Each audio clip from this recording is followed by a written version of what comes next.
আসসালামু আলাইকুম। আজকে আমি আসছি আমার ঢেঁড়সের জমি সকাল সকাল পর্যবেক্ষণ করার জন্য। আমার ঢেঁড়সের জমি, ঢেঁড়সের বয়স আজকে 17 দিন।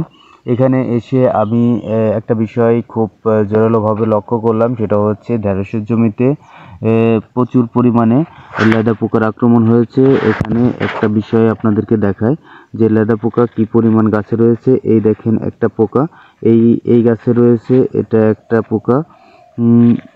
এই যে পোকাটা, আবার এই গাছেও দেখেন একটা লেদা পোকা রয়েছে। আমার ঢেঁড়সের জমিটা একদম শেষ করে দিচ্ছে।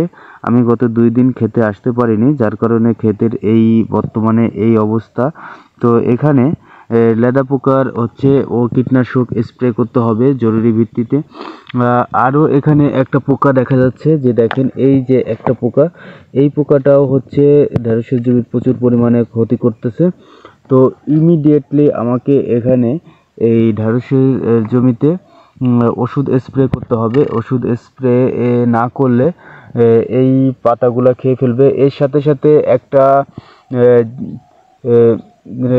প্রাকৃতিক জিনিস খেতে ছিটিয়ে দেব, সেটা হচ্ছে ছাই। ছাইটা যদি আমি খেতে ছিটিয়ে দিই তাহলে এই লেদা পোকাটা একটু কম আসবে। আর যেহেতু আমি লেট করে ফেলছি, সেহেতু হচ্ছে এই ক্ষেতে এই যে দেখতে পাচ্ছেন, এখানে যদি আপনাদেরকে একটা কম্বিনেশন করি, যে একটা গাছ, দুইটা, তিনটা, চারটা, পাঁচটা, প্রত্যেক 5টা গাছের ভিতরে 3টা গাছই আক্রান্ত হয়েছে। তো এখানে আসলে সময় খুব দ্রুত, এই খুব দ্রুতই এখানে কীটনাশক প্রয়োগ করতে হবে। এখানে আর এই সাধারণ ভাবে কাজ করলে হবে না। এই যে দেখেন এই পোকাটা, এটা কি করতেছে দেখেন, এই যে গাছের মাঝখানে রয়েছে, ও এখান থেকে এই রস চুষে খেয়ে ফেলছে, এবং সাদামাছিরও বেশ আক্রমণ হয়েছে। তো ঢেঁড়সের গাছে এখন যেটা করতে হবে, যে সাদামাছি, লেদা পোকা, এই 2টা ওষুধ ইমিডিয়েটলি আজকে এই কুয়াশা শিশির সরে যাওয়ার পরেই এই ক্ষেতে স্প্রে করতে হবে। ঢেঁড়সের গাছ সুস্থ সবল রাখার জন্য এই স্প্রে করা অত্যন্ত জরুরি হয়ে গেছে। এগুলো করতে হবে, তা না হলে এই ঢেঁড়সের জমি পরিপূর্ণভাবে ক্ষতির সম্মুখীনের দিকে যাচ্ছে।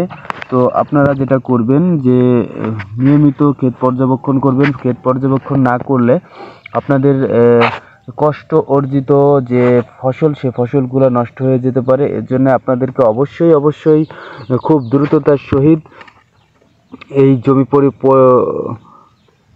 জমি পরিচর্যা করতে হবে। তো এখন আমাকে যেটা করতে হবে সেটা হচ্ছে, যে ঢেঁড়সের জমিতে লেদা পোকার জন্য আমাকে স্প্রে প্রদান করতে হবে। তো সঙ্গেই থাকুন, দেখতে থাকুন আমার কৃষি কার্যক্রম। এখন সকাল প্রায় 8:15টার মতো বাজে, কিন্তু প্রচুর পরিমাণে কুয়াশা আজকে পড়েছে, যার কারণে হচ্ছে এই যে গাছের যে শিশির রয়েছে, এই শিশিরটা সরে গেলে বিকালের বেলা ঠিক যখন রোদের তাপ কমে যাবে, তখনই আমি এই জমিতে স্প্রে করব। এবং হচ্ছে কি ওষুধ আমি স্প্রে করতেছি সেটাই আপনাদের সাথে শেয়ার করব, যে ঢেঁড়স গাছে লেদা পোকার জন্য কি ওষুধ স্প্রে করা জরুরি, এবং কোন গ্রুপের ওষুধ আপনারা স্প্রে করবেন। আমি ওষুধটা নিয়ে আসার পরে আপনাদেরকে গ্রুপের নাম সহ এবং স্প্রে কিভাবে করবেন সেটাই আপনাদের সাথে শেয়ার করব। আপনারা সঙ্গেই থাকুন, দেখতে থাকুন।